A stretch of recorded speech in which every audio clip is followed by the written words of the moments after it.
Good morning, everyone. I will now call the meeting to order and pass it to the committee clerk for the electronic meeting procedures and to take roll call.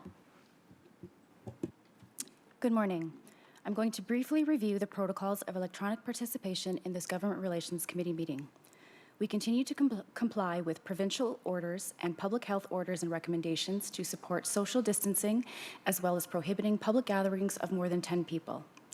This meeting is being streamed live from the Region of Peel website, and we encourage the public to listen to the proceedings online. The people present in Council Chamber are Committee Chair Councillor Innes, myself, Sabrina Valou, Committee Clerk, as well as clerks and IT staff sufficient to facilitate the technology and procedures for this meeting. We are conducting this meeting using WebEx. If you are dialing in, please note that you will be required to identify yourself so we can update the system with your name. Councillors will be familiar with using WebEx as it is the technology that has been used for the past few meetings of Regional Council. We would just remind you to take the following measures to avoid feedback and confusion with members speaking over one another. Please keep your microphones muted unless you have the floor to speak. Please use a headset and, if possible, avoid using hands-free devices or speakers. Please speak loudly and clearly when you have the floor. Please ensure that any surrounding environmental noise, such as televisions, radios, and pets, are eliminated. The recommended WebEx meeting display view is active speaker video view or active speaker and thumbnail video view, so that you will have a full view of the presentation slides and other meeting materials. During the presentation, we recommend that you close your participation list so that you have a full view of the presentation slides. If you are experiencing a poor Wi-Fi connection, please disable your video. If you drop off the meeting, please rejoin. And if you have difficulties, committee members are asked to please contact your local IT department first for assistance, following the same process as you do for local council meetings. As required, your local IT department will reach out to regional IT staff for further assistance. The video function for WebEx is activated, so you may choose to turn on your video. You can choose to leave it on throughout the meeting, or you can turn your video on only when you are speaking. If you do not want to activate your video feed, you are not required to do so. We will still hear you through the audio feed. If you wish to speak, please click on the round participant icon on the bottom of your screen to enable your participant list. To indicate your request to speak, please raise your hand by clicking on the hand icon located to the right of your name in the participant list. Members who connect to the meeting via the dialed-in option, please send an email to council@peelregion.ca and you will be added to the speakers list. If you have questions as we proceed through the meeting, please send them to council@peelregion.ca together with a request to speak. We shall now commence the meeting with roll call. Please indicate your presence verbally when called upon. Mayor Brown. Mayor Crombie. Councillor Dasco.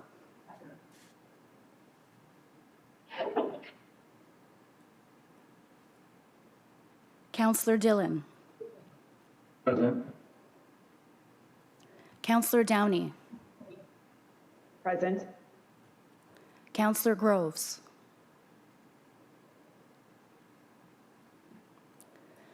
Councillor Innes is present in chamber.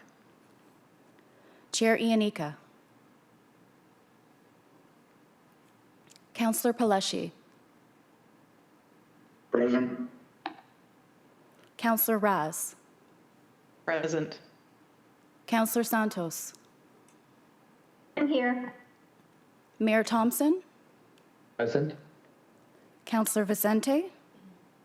Present. I'll circle back. Mayor Brown. Yes, I'm here. Mayor Crombie. A quorum is present. I will now pass the meeting to Chair Innes to conduct the remainder of the meeting. Thank you. Thank you. Are there any declarations of conflicts of interest? Seeing none, I need a motion to approve the agenda. That the agenda for the June 18th, 2020 Government Relations Committee be approved. Moved by Councillor Raz, seconded by Mayor Thompson. All those in favor? Any opposed? Carried. There's no delegations, and we will move to the item number 5, Government Relations Update, a discussion led by Keith Metterbeck, the Manager of Strategic Public Policy and External Relations. Keith? Good morning. Good morning, Chair Ennis and members of the Government Relations Committee. Maybe an understatement to say how much has changed since your last meeting. The emergence of the COVID virus has had a significant impact on the region and has forced everyone to shift their focus to the immediate pressing needs as a result of the pandemic. Next slide, please.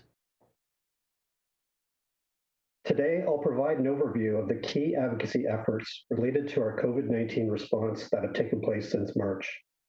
I'll also quickly highlight some of the wide-ranging initiatives implemented by both the federal and provincial governments to provide support since the beginning of the crisis. I'll then run through the region's current key advocacy priorities, as well as high-level analysis of where some of the municipal sector associations stand on these issues.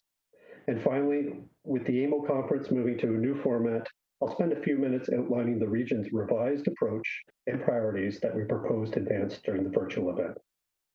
Next slide, please. Since the start of the pandemic, the region has proactively engaged with our provincial and federal partners and called on them to work with us to help keep our residents safe. At the provincial level, with the direction of Council, the region has communicated with the Premier as well as with several of his ministers on key priorities.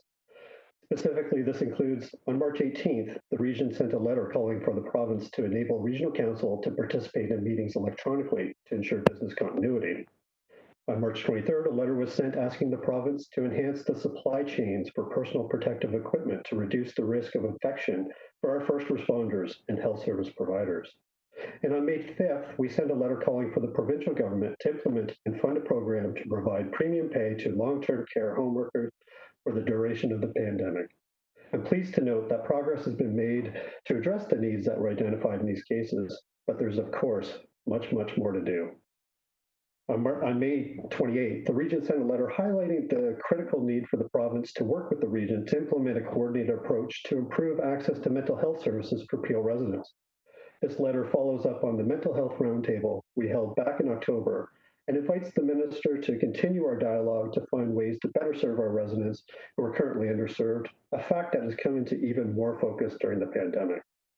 And Chairman Inika participated in a meeting with Minister Urich on May 29th to highlight the key municipal considerations that should be included when developing the province's economic recovery plan.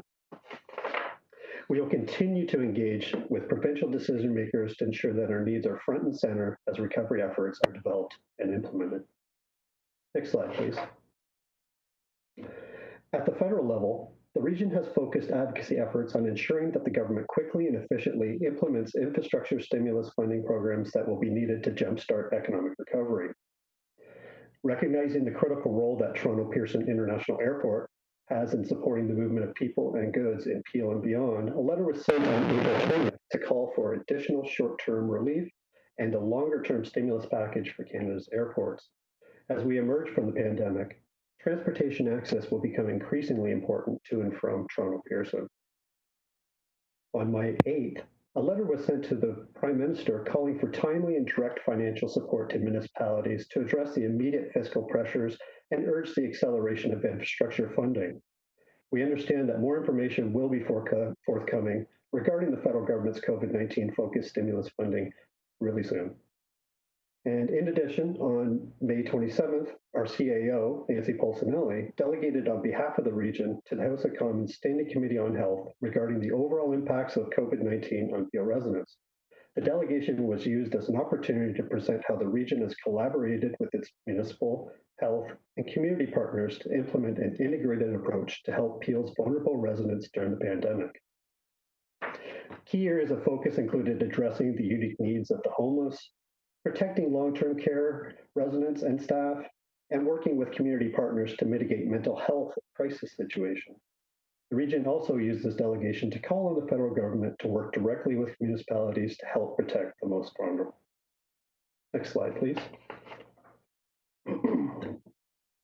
As we advance our short and long-term priorities, especially under the context of COVID-19, the region continues to build and strengthen relationships with Peel's MPs and MPPs. By raising awareness of how the pandemic is impacting Peel communities, our federal and provincial representatives can help advocate for key priorities from a appeal perspective as their respective governments move forward in developing the recovery plans. As part of our ongoing efforts, Chair Unica issued an advocacy update in May.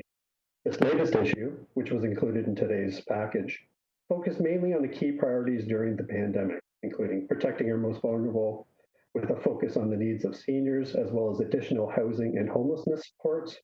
And we also highlighted some of the specific measures implemented by the region to provide financial relief for Peel's residents and businesses, and provided an overview of our recovery efforts to date. We also used this edition to highlight the April 15th opening of the Safe House for victims and survivors of human sex trafficking. The region is committed to running the Safe House as part of a 3-year pilot through Peel's broader human sex trafficking strategy. Currently, with the program being funded solely through reserves, the region and its key partners have proactively advocated for sustainable funding from the province and from the federal government. This includes engaging with Associate Minister of Children and Women's Issues, Jill Dunlop, and her staff to raise awareness of the region's strategy in Safe House. On June 15th, earlier this week, through the province's Anti-Human Trafficking Community Supports Fund, Minister Dunlop announced a call for proposals aiming to prioritize early intervention and increase protection for victims of sexual exploitation and dedicated survivor supports. The region will be pursuing this opportunity and will continue to look for additional funding to ensure the needs of victims and survivors can be met. Next slide, please.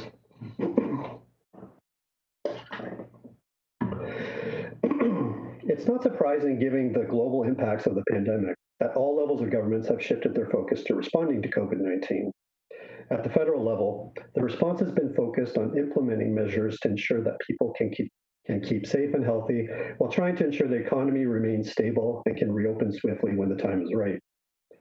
They have tried to be agile and responsive to the evolving needs of individuals and businesses, and there's been a wide range of measures introduced, ranging from mandatory self-isolation orders and shutting the border to non-essential travel, to rolling out expansive economic relief programs, including the Canada Emergency Response Benefit, or CERB, and the Canada Emergency Wage Subsidy. To help encourage uptake in the wage subsidy program, the government has now extended it until the end of August. And with the implementation of the CERB scheduled to end on July 4th, the government announced this week that the program will be extended an additional 8 weeks. From the beginning of the pandemic, the federal government has been working closely with the provinces by having weekly meetings with the premiers to understand where federal support is required. Through these discussions, the federal government has developed agreements with the provinces in a number of areas, including providing military support in long-term care homes when requested, and creating the Canada Emergency Commercial Rent Assistance Program, which provides a 75% reduction to the monthly gross rent of eligible businesses who are experiencing hardship. As the discussion now turns to municipal support to address the impacts of COVID-19, there are indications that there are tensions between the federal government and their provincial counterparts. In response to the calls for the federal support for municipal recovery efforts, to date, the federal government has indicated that they will work collaboratively with the provinces, but the expectation is that provincial governments will have to take the lead. That said, the federal government has started moving forward on incremental measures to help municipalities. On June 2nd, it was announced that they will be delivering the $2.2 billion in gas tax funding in one payment instead of two. This, of course, is not new money, but simply advances the funds quicker. And further, on June 5th, the federal government committed to providing $14 billion in total to the provinces to help with municipal recovery efforts. The breakdown of the provincial municipal split of this funding will depend on the specific situation in each province. The federal government has also attached conditions to this funding as a mechanism to encourage provinces to collaborate with municipalities to support impacted services such as childcare. Premier Ford and other provincial leaders have indicated that much more is needed and have expressed concerns about the conditions tied to this funding and are calling for more flexibility to address each province's needs. I'll also add at this time, though it's not indicated on the slide, that we found out yesterday through Premier Trudeau that the federal government will be releasing a federal and economic snapshot on July 8th. This will give us a better understanding of the financial standing of Canada and hopefully give us a better idea of how we can move forward into the future. Next slide, please. At the provincial level, the government's response has been focused on keeping Ontarians safe and healthy.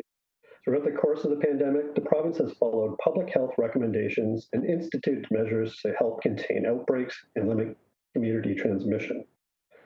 Since the province issued its declaration of emergency on March 17th, a variety of emergency orders have been issued and extended to help ensure the necessary tools and healthcare capacity are available to contain COVID-19 while gradually reopening businesses, services, and amenities safely. While the province released its reopening framework on April 27th, Premier Ford has committed to consulting with municipal leaders before moving to the next stages in the framework in their respective jurisdictions. As a result of concerns raised from municipalities, a regional approach has been taken. Now, certain parts of Ontario began entering stage 2 of the framework on June 12th, and we learned this week that all other regions besides Peel, Toronto, and Windsor-Essex will enter stage 2 tomorrow. The province will closely monitor these areas as restrictions are eased to see if changes need to be made. In the meantime, to help with the immediate impacts of the pandemic, the province has implemented a wide range of supports for people and businesses who have experienced economic loss. For example, the province has expanded access to the Emergency Assistance Program administered by Ontario Works and provided financial relief through WSIB by allowing employers to defer payments up to 6 months. Of particular interest, from a municipal perspective, the provincial government has provided support through the various measures included in passing the Corona Support and Protection Act. Specifically, this legislation amends the Planning Act to allow municipalities to suspend certain planning decision timelines during a state of emergency. In addition, these changes temporarily pause the need for municipalities and planning boards to make decisions within specified timelines without the risk of appeal. And if a municipality chose to move forward on planning decisions, this act also enabled them to hold virtual public meetings and making decisions on planning matters. All temporary suspension of Planning Act timelines will end later this month on June 22nd. The legislation also amended the Development Charges Act to enable municipalities with an expiring DC bylaw to use their existing bylaw during and for 6 months following the end of the state of emergency. Next slide, please. While we continue to monitor the efforts of the federal and provincial governments during the current crisis, the region remains committed to advancing all priorities that will help achieve our short and long-term objectives. However, the economic and social disruption brought on by COVID-19 has created new challenges that must be addressed immediately. As a result, the region has made these challenges its priority and has focused its current advocacy efforts on federal and provincial funding for COVID-19 related costs, as well as stimulus and infrastructure funding. In addition, efforts will be focused on key service and program areas that have been severely impacted, including long-term care, affordable housing, and childcare. In the short term, the region will look for opportunities to advance the priorities highlighted on the next few slides. This includes engagement opportunities at the upcoming virtual AMO conference, as well as with specific ministers at both the federal and provincial levels. Next slide, please. Our first key recommendation calling on the federal and provincial governments is to provide additional funding to offset the substantial incremental costs and loss of revenue associated with the pandemic. Several municipal sector associations and groups have adopted similar positions. These include the Municipal Finance Officers Association of Ontario, AMO and Marco, supporting FCM's call for at least $10 billion in emergency operating funds. While LUMCO doesn't specifically refer to the FCM position, it does call on the need for emergency operating funds as well. AMO is also calling for short-term grant to keep municipalities whole during the pandemic and beyond. Further, AMO and CUPE have jointly advocated for the province to establish an appropriate cost share arrangement for mandating municipal operating services, such as public health, ambulance services, and public transit. They've also asked for increased funding to the 47 municipal service managers that deliver critical local services and have relationships with community agencies. And further, they have advocated that the province provide municipal governments with access to the full range of economic tools under the City of Toronto Act. Next slide, please.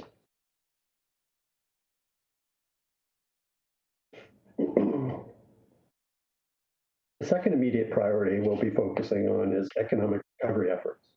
We're calling on the federal and provincial governments to provide increased infrastructure funding to stimulate Peel's economy and that an allocation model be implemented to distribute funds expeditiously. The region has identified specific actions needed in the short, medium, and long term.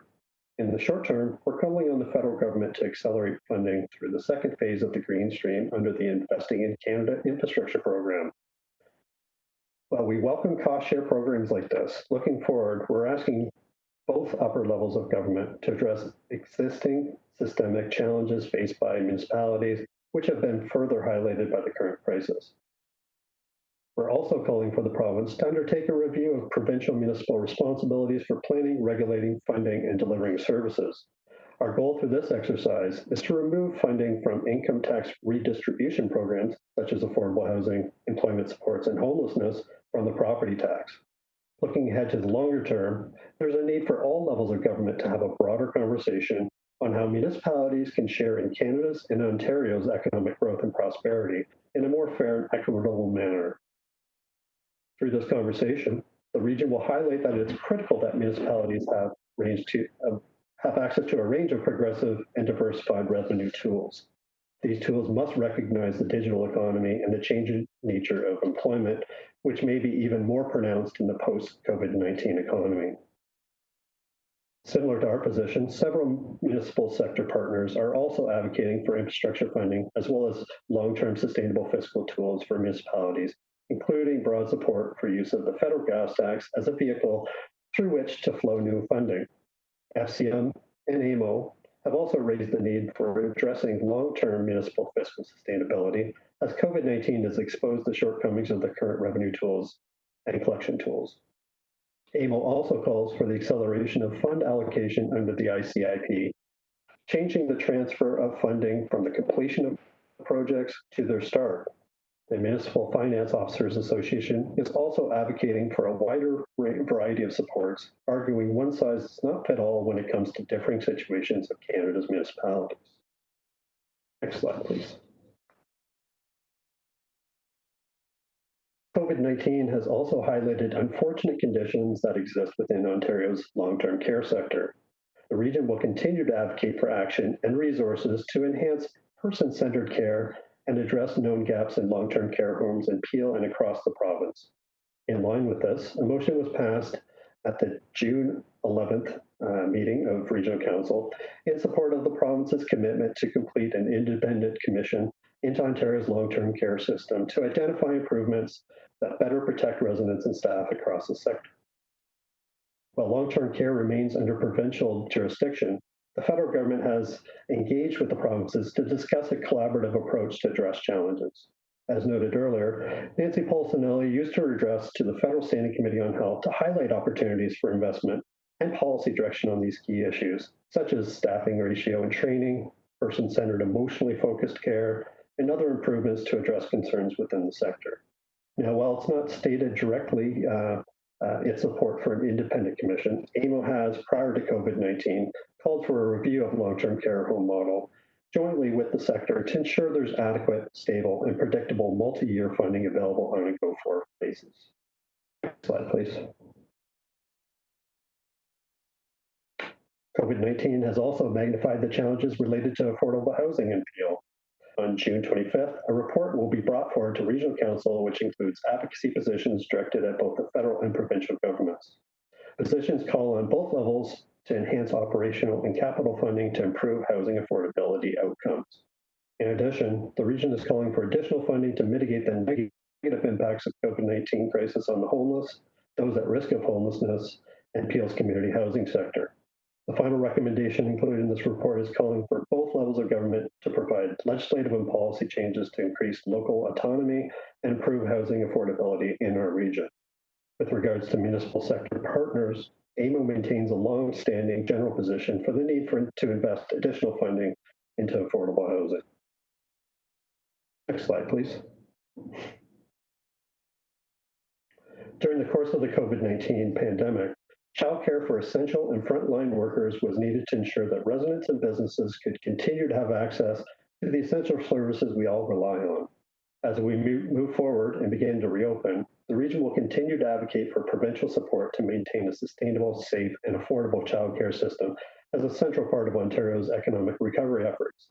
To support this, the regional staff will bring forward a report on June 25th, calling for the province to delay the implementation of a 50% mandatory cost sharing of administrative funding for childcare until January 2022. As well, the report will support the position that the province's decision regarding the use of funding for salaries and wages for childcare providers during the emergency closure period should be made effective June 1st and not applied retroactively to March 15th. Next slide, please. And as you all know, the pandemic has forced us all to change how we operate in many ways. In response to COVID-19, the 2020 AMO conference will now be held virtually from August 17th to the 19th. Details about how the conference events will be hosted virtually have not been released yet. However, AMO is committed that networking and delegation opportunities will be available. Once further details are released, staff will request delegations with pertinent provincial ministers and opposition party leaders in advance of the June 30th deadline. Given the new format of the conference, it's proposed that the region revise its approach to focus on addressing the impacts of COVID-19 on the region's programs and services. Considering the significant financial implications, it's recommended that advocacy positions advanced during this year's conference focus on these impacts. At the March 5th GRC meeting, direction was given to staff to focus on one or two priorities and to present potential solutions to help have a more meaningful solution-based conversation. The virtual meetings with the ministers present an opportunity to discuss how the region can work collaboratively with the province towards economic recovery. These meetings can also be used as an opportunity to discuss the current and longer-term financial implications and the challenges this will have on delivering essential services. Similar to previous conferences, the region will coordinate its approach to delegation requests with local municipalities where and whenever possible. Next slide, please.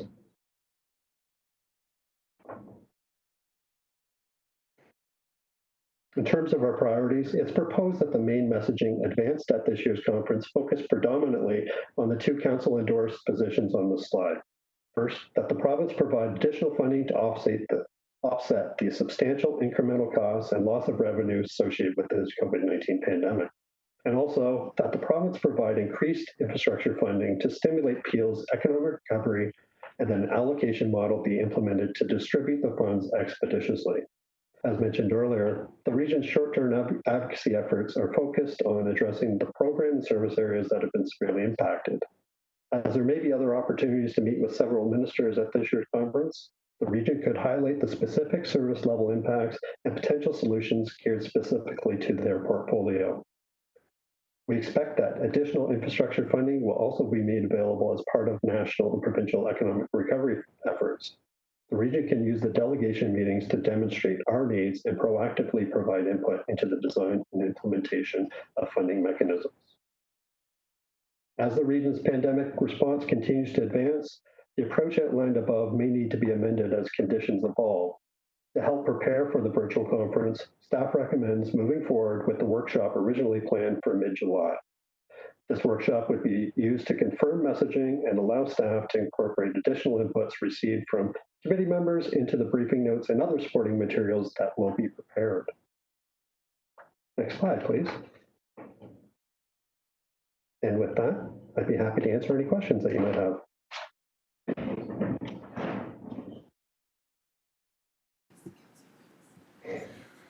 Thank you, Keith, for the presentation. I do have some speakers. Councillor Raz. Thank you.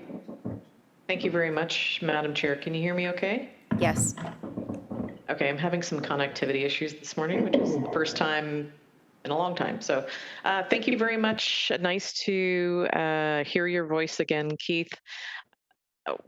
I agree with everything that you said. I don't dispute it. It was a nice run through in the 3 months that feels like 5 years. When it comes to AMO, and I know that we'll probably get into more a conversation in item 6.1. So if you indulge me, Madam Chair, if I can also bring forward 6.1, because the two are kind of related.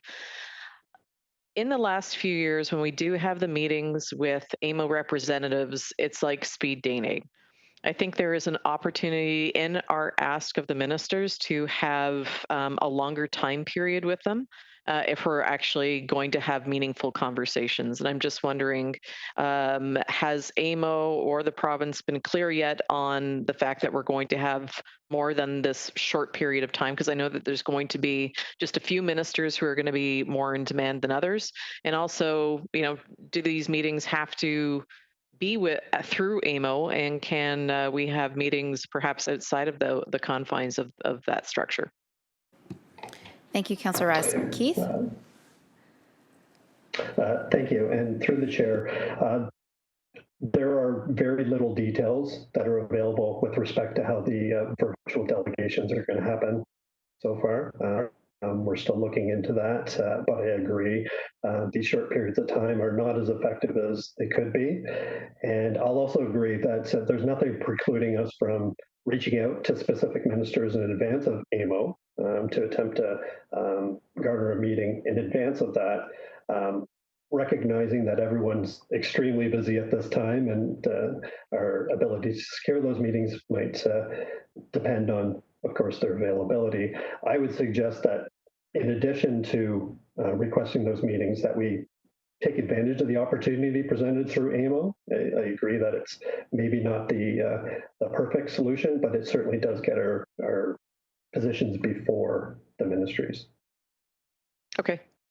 Alrighty, I'll leave that with you, but I want to make sure that if we're going to be having these virtual meetings, which are sometimes painful, that they're at least meaningful. Understood.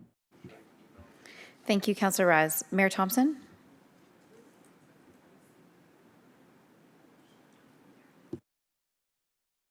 Yes, actually, I think we're going to have more availability of ministers because it's going to be virtual for the setup to go forward. You have to be registered as a delegate to take the delegations. That's the catch-22. What the main purpose of a lot of these meetings were, or how AMO were just trying to accommodate 444 municipalities across the province, this is the first meeting you get in the political side, but it allows then the dialogue to happen between the municipal staff and the provincial staff to continue on to finish with what they're doing. So it's more or less, it's the introductories, what the purpose of really what these meetings are. But there'll be more details coming down. We have our AMO board meeting tomorrow. And out of that, we hopefully there'll be our approvals on how we go forward. And I think the first of the week, you'll see how this is going to all unveil. It's one of the first conferences doing this, but we feel there's too many issues to cancel it. We felt it wasn't justified, especially we have a COVID crisis. A lot of this is going to be COVID related. The conference is geared on how we recover, how we can help, and where we need to go. And also on the advocacy role, trying to get funding for municipalities. One of the big issues is some mayors have gone out and said that they're going to do zero tax increases, which has sent the feds back to their, just political saying that we're going to take it easy in the economy. We're going to have zero tax increases has made the feds really back off wanting to help municipalities. That is really bitter. And so the work is still going forward, but I think we need to be engaged more than ever. And we have an opportunity where we don't have to travel, but we can book the time off to make sure we participate. But I can assure you that more details will be coming in the next couple of weeks. Thank you, Mayor Thompson. Councillor Santos. Thank you, through you, Chair, and thank you, Keith, for the presentation. I kind of wanted to build on what Councillor Raz was saying, and also Keith's response about advocating and doing some stuff even beforehand, and possibly using now this platform as a very is a big opportunity for us to be a little bit more creative on how we get our message across. And I'm reminded of last week's council discussion on mental health and being aggressive on advocating for our fair share of funding to the province on mental health support. and what Mayor Brown had said about illustrating the need more impactfully with real stories and the impact that it's having in our community. So I'm wondering if you know, in lead up to AMO, we can start some sort of social media campaign that isn't just about graphics and sort of no personality images and GIFs or cartoons. I'm actually wondering if we could start to incorporate those real stories and the real impact on our community and put them into a video that actually tells the story of what happens when we don't have our fair share of mental health. Just as an example, fair share of mental health funding in Peel, and tag the various ministers and our local MPPs saying, we look forward to seeing you at AMO and talking about this. I think that if we provide that preamble, if we give them that sneak preview and tie it in with personal real stories of what is happening to us here in the region of Peel on the ground, that it may actually frame our conversations with the MPPs and the ministers a little bit more meaningful, because we've now preemptively tied in what it looks like right now in the region of Peel. So I'm wondering, Keith, and to the staff, do we even have the capacity to produce such videos? And also to my colleagues who are here on this committee, is that something that we want to do? Or do we just want to wait until AMO and just have these closed door meetings where we don't know what will happen afterwards? So I'm gonna ask Keith with regards to the staffing resources, or perhaps even the CAO, because I believe that Nancy was on the call, to answer that question. But I'm gonna also throw out a suggestion that sort of Councillor Raz had hinted on in her comments that I think may actually help further Councillor Santos' wishes, is that the 15-minute speed dating in dealing with some of these issues isn't long enough.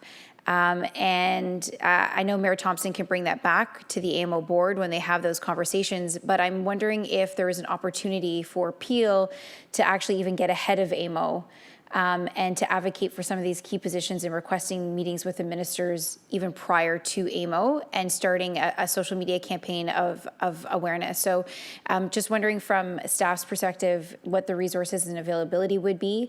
And then I guess I would turn it back to the committee to ask if that's something that they would wish for us to proceed with, asking for individual meetings with the various ministers, or even doing a WebEx meeting with our MPPs to make them aware of what our positions are heading into AMO, so that they're well aware of when they're creating their COVID recovery plan, ensuring that they know what our key priorities and issues are. So I'm not sure. I'm going to maybe ask Nancy if she wants to step in and answer the question with regards to staffing resources and availability to sort of run a social media campaign to support our key objectives. Thank you, through the chair.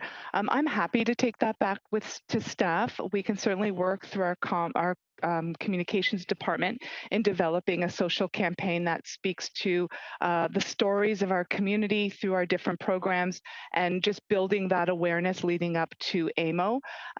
So if council, if committee is open, we can bring that information back.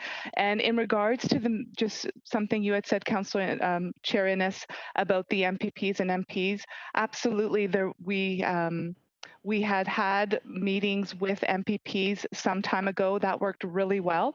And certainly we had planned one with our MPs, and unfortunately COVID came, but we can also look into that and do it virtual like we're doing most everything, and start that conversation with those tables as well. So happy to bring that back. Thank you. Councillor Santos, anything else to follow up with? I can't see her. No, I think that's it. The only thing that I will add is that we're kind of obviously short of time. So trying to collect those personal stories and identify who those validators would be may also take time. So I just want to flag that.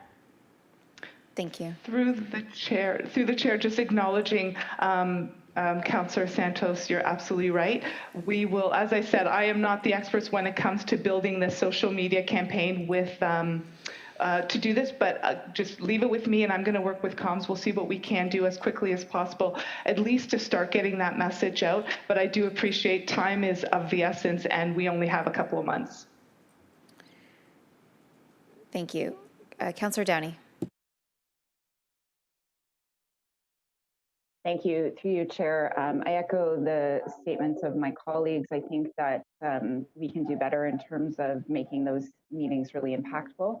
And to Councillor Santos' point regarding social media, I've been watching, a lot of our local MPPs. We follow them on Instagram and whatnot, and it seems as though, we are all very busy, but those meetings are taking place. And I think that a lot of our MPPs are taking the opportunity to reach out to their communities and have those meetings with their mayors, with their local council members. So I think we, now's the time to capitalize on that. People not having to travel and, being able to jump onto a WebEx meeting to have these conversations is happening now. So I think definitely this is the time to do it. Thank you. Thank you. Mayor Thompson?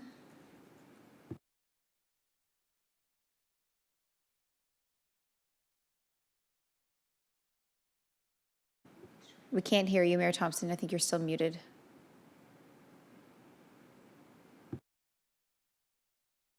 We do have a relationship with the province, and if we do need to reach out and have a meeting, I think we can definitely do that. We definitely have some opportunities, but on the other hand, I think it's still good to have those meetings to lead by example, to support other municipalities with this issue.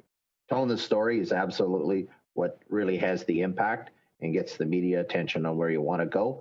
And we can do it in a positive approach that we're all in this together and it's one taxpayer and how we all can collaborate, but they need to know so that they have stories to build on. So. Thank you. Mayor Brown?